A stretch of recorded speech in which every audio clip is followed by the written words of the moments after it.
Good morning. This is Reliable Software 101, Lesson 2, which is frequently asked questions. So some of the many questions I get are, how does software fail?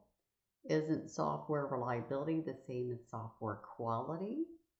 How can the failure modes and root causes be predicted? How can the failure rate be predicted? If we have software safety assessments and analyses, then why do we need software reliability? Another common question, why don't they just find and fix the defects? Does software reliability apply to agile programs? And finally, why should software failures count towards reliability? Why not just count the hardware failures? Okay, let's look at how does software fail? Well, this is the definition of a software failure as per the IEEE 1633. It's a composite of three possible failures. One, the software not performing as per the requirements. Two, not executing a required function. And three, terminating a required function. People in reliability seem to think it's only the last two or maybe even the last one terminating, when in reality it's all three. All of these things are considered failures. Now, we've collected almost 1 million software failures and analyzed them by root cause, and I can tell you that the first category accounts for the majority of them. The last two categories, the reason why they are the minority is they're easily detectable in testing. So contrary to popular belief, we need to think about all these things, not just the software shutting down. Okay, lots of times when the software does terminate, in fact, historically, in almost every case, it was because it was designed to. And that design was actually the thing that was faulty. The software by design shut down. It wasn't a random event. So a lot of people don't understand this. In any case, the last two are actually still an example of the software not performing as required. Shutting itself down when it should not is actually an example of not doing what it should be doing. Okay, at the highest level, there are three basic sources to all software failures. The first one is that the software specifications are missing crucially important details.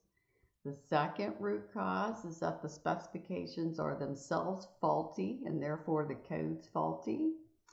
And then the third one is, even with good specifications and clear specifications, sometimes the software engineers just don't write the code as per the spec. We saw an example of this on the Mariner 1 in Lesson 1. Okay, so why aren't these found prior to operation? Well, the first two categories are a little difficult to see in testing because when testing software, they're actually testing the requirements. So if something is missing, they're not going to see it in testing. If the requirements are themselves faulty, they're going to be testing a faulty requirement and it will pass. Now, the third category is the most detectable in testing. The one thing to think about is tests don't always have a binary outcome. It's not always a simple pass-fail. Sometimes what happens is the requirements aren't coded properly, but they work under some cases and not others. Some inputs, but not others. So with really large complex systems, this can happen. The software engineer was paying attention to the requirements, but their solution didn't work for all the possible ranges of inputs. Okay, so people often assume that the software specs are both complete and correct, and that requirements testing will find all the defects, and that's been proven to be incorrect over and over. Software designs can fail to consider the equipment, the user, the environment, and the passage of time. That's some of the things that can go wrong down here as well. Okay, software fails different than hardware, but fails all the same. It still fails. Even though it fails differently, it's still a failure. We talked about in Lesson 1, we can have a super catastrophic failure that can cause all systems to be down at the same time. We can also have a single medium priority failure, such as an uncommanded reboot, that can be catastrophic if it happens every minute or every hour. So this is different than what we'll see with hardware. Hardware typically doesn't do this. When it fails, it's out of commission. These are often not fixed because the software people think there's a workaround. You can reboot. They don't take into context the fact that that workaround is happening every minute or every hour. You could also have a collection of different medium priority failures, which collectively together can cause downtime. So each defect individually is causing a failure, but all of them together are causing too many failures collectively. And individually there is a workaround, and individually each workaround is small, but collectively they have a large workaround time. Once the software failures occur, if it's serious enough, it will either be fixed or avoided so that it doesn't happen again. Now, unfortunately, if super catastrophic failures happen even once, it is too often. That's the problem. So these medium priority failures, lots of times they'll keep using the software. With the really serious ones, they're going to stop using it. The problem is it's too late. That one serious failure has caused irreversible damage. And finally, the last thing is the software won't wear out. However, the timing and memory in it can degrade the longer it is on. So you can have accumulation of inaccuracies that can build up the longer it is on. Okay, frequently asked question number 2. Isn't software reliability the same as software quality? Well, the answer to that is quality includes things other than reliability. The software can be high in quality and still not be reliable or available. So for example, it could be safe, it could be secure, and all that, and still not be reliable. So they aren't the same. Organizationally speaking, people who do software quality are typically concerned with the software processes. And our facts show that all organizations with highly reliable software do have defined processes.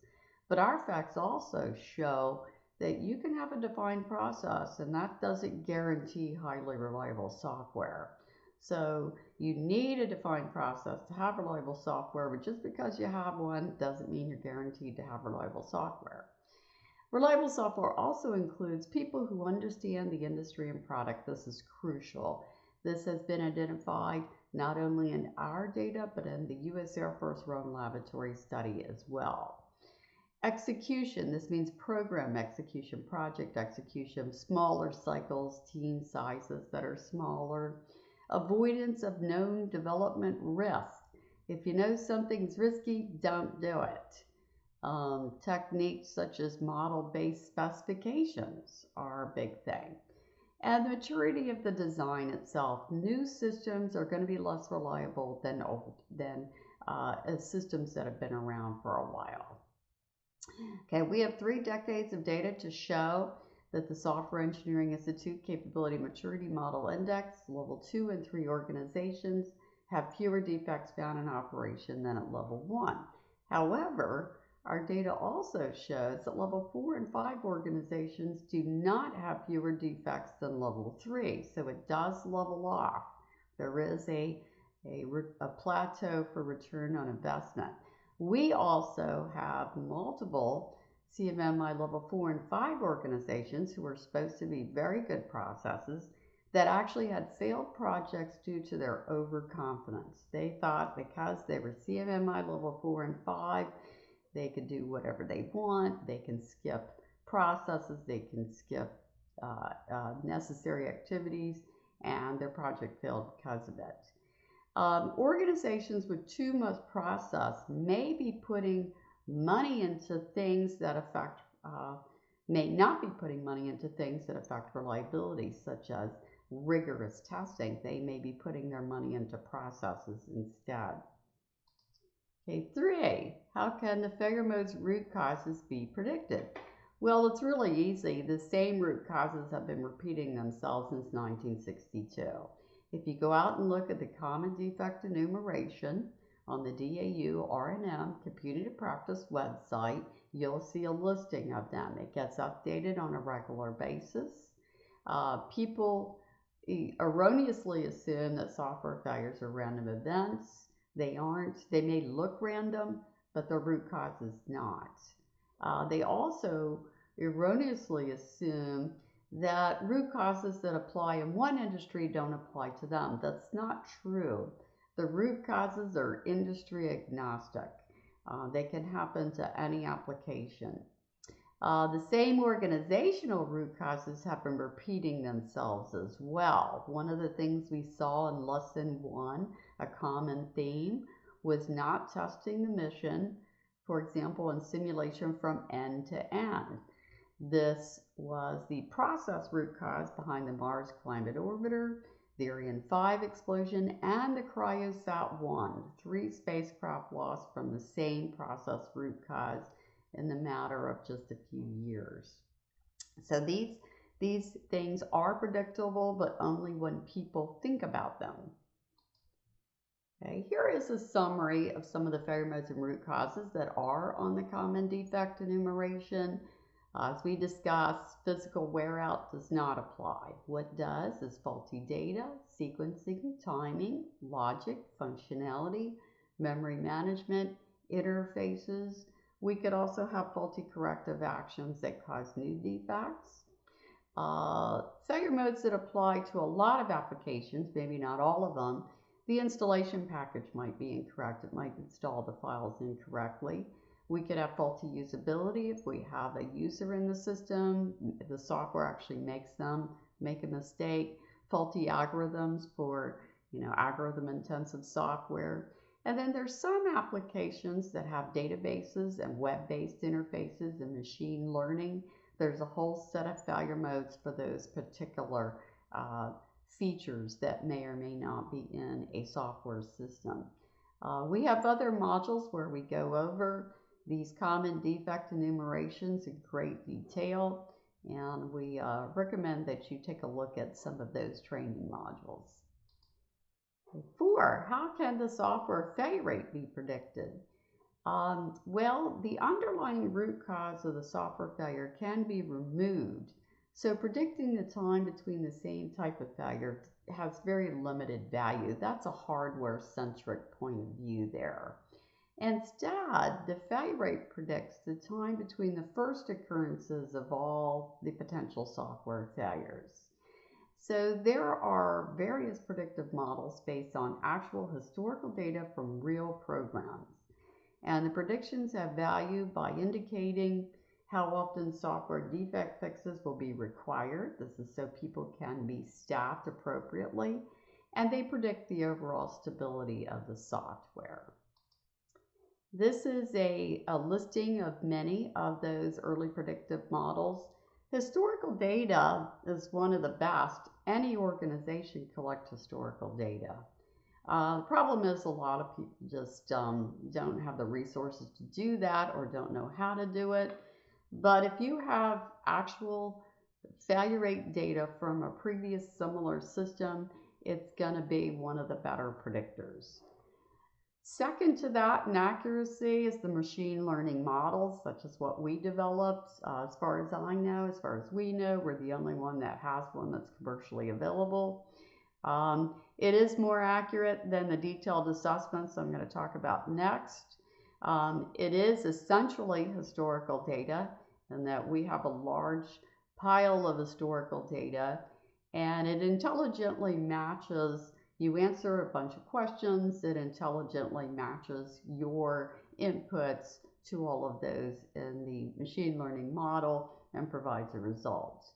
The only downside to this is it does require a financial investment. Anything you do will require some kind of investment. Nothing is 100% free. The work required to use these models is obviously not free. But the machine learning model is one of the quicker ones and one of the more accurate ones short of the historical data. Now, prior to the machine learning models, there was a collection of assessments that were based on statistical analysis and regression models that did not use machine learning, but were still highly accurate.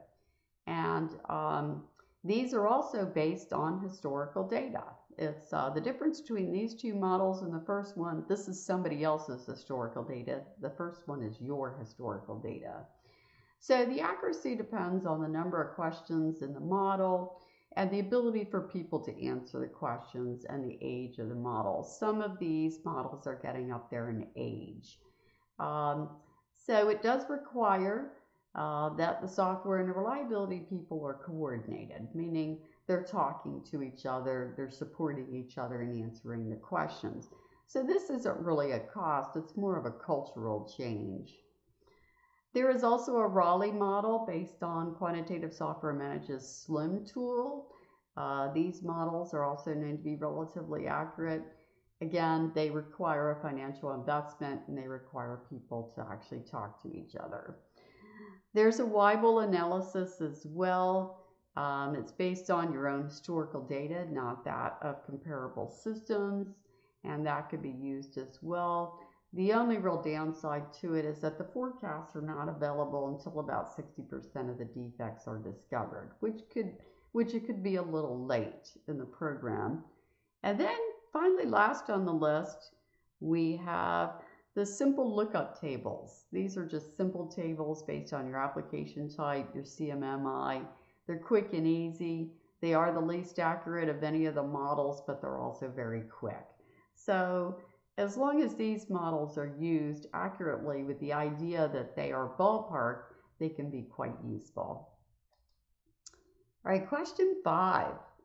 If there is software safety analysis, then why do we need to do reliable software tests? Well, the answer is software safety assessments are conducted on software that is deemed to be tagged to a safety hazard. So the answer is not all the software will be assessed and analyzed for safety, just some of it. And in a safety assessment, they're only concerned with safety-specific hazards. They're not concerned with mission-critical hazards. So the assessments won't necessarily focus on mission-critical code or mission-critical hazards.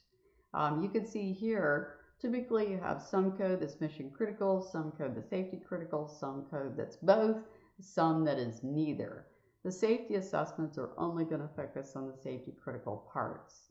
The other problem we have too with safety assessments is it is very easy for a system to be over-designed for safety to actually result in less reliability. So the two do need to kind of work together there to make sure that they optimize both safety and reliability. So for maximum cost effectiveness, we have decades of experience in doing this. You want to do the assessment, particularly the failure modes effect analysis that analyzes both, do that jointly as both safety and mission. Then ideally from there, once we have the root causes that tag to safety and mission, the reliability FMEA can focus on the functions that are mission critical, and the safety FMEA can focus on the functions that are safety critical. We recently wrote a paper about this with some lessons learned and some successes. And so this is one way we can actually save money on this. There are multiple ways. We don't need to do two FMEAs.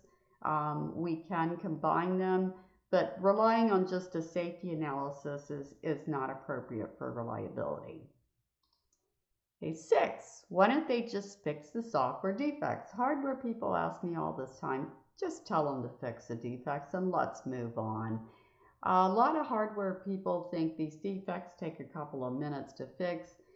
They don't. If they did, we wouldn't be in this session right now. Today's software systems are very large and complex. The code is doubling in size every 4 years, as we talked about earlier. This means different paths and combinations and timing and sequencing issues. The level of rigor is typically driven toward requirements versus finding defects. I'm just going to get that right out there. People care more about proving that it works than they do about proving that it doesn't work.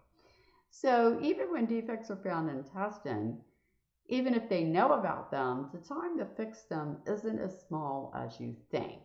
So there's 5 things needed to fix a defect. 1, reproduce it. This could be anywhere from a few minutes to months. Isolate it, meaning find out where the root cause is. Where is the function that I need to fix? That could be anywhere from minutes to months. The fix time to actually fix it, this is actually the fix times usually once they've isolated the smallest amount of time. There are though cases where they have to redesign. And if they have to redesign, that's going to be in the months just for one issue. They may have to redesign the hardware for one issue. Check out the fix. That means the software engineer runs through their fix, makes sure it works. This could be anywhere from minutes to hours. And then regression test the fix. That could typically be a few hours to make sure it doesn't break other code. So when you add all this up together, your best case scenario for one fix is a few hours. Your worst case scenario could even be a year. So these aren't as easy to fix as what people think. All right. 7, does software reliability apply to agile programs? Definitely. A lot of people say it doesn't. They're just people who don't honestly care about reliability. That is a silly assumption. Agile development has nothing to do with reliability. In fact, the failure modes, effect analysis, and fault tree analysis are more effective when you have an incremental development. I've been doing these things for 40 years. I can tell you all the reliability tasks are much easier to do when you have an agile development. The quantitative models work the same for incremental development as they do for waterfall. You just apply them to every engineering cycle. It's real simple. Now, one thing I do want to point out, the below agile principles has been correlated to fewer defects. Break the silos. That means get people to talk to each other. Deliver value frequently. We've seen a definite correlation between this and reliability. Having the simplest solution possible. There's definitely, we see repeatedly in our data, that definitely correlates to better software. And having regular face-to-face meetings. So the different characteristics of Agile have actually been shown to be correlated to fewer defects. So let's look at the goals. With Agile and incremental, there's basically 3 goals. 1, verify the fault rate is decreasing before adding any more code. You want to stabilize the code that you just wrote and test it before you go and add more code as the summary. 2, predict the total number of defects that are remaining to make sure we've found at least 75% of them. That's a goal for reliable software. 3, predict the failure rate in TBF to make sure we're tracking towards it, that we're trending towards. So those are typical goals. Now for waterfall, or the final incremental release, or for a waterfall release, we really have the same goals. It's just instead of it being on a per increment basis, it's based on the final deployment or the final waterfall delivery. So we really have the same goals. It's just with Agile and incremental, we're measuring those goals much more often to make sure we're trending toward it. Here's an example. The orange dots are program increment 1. The purplish orange, dark orange dots are defects found for program increment 2. You can see the test hours. The program increment 1 defects, they had 1 month of testing. They found they stopped testing at 199 hours. The defects from program increment 1 did spill into program increment 2. You can see the orange dots out here.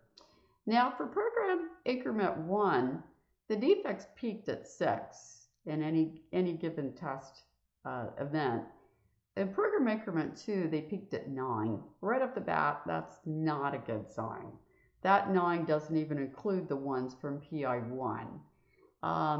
So at this rate, the defect rate is going up. We can visibly see it. 9 is bigger than 6.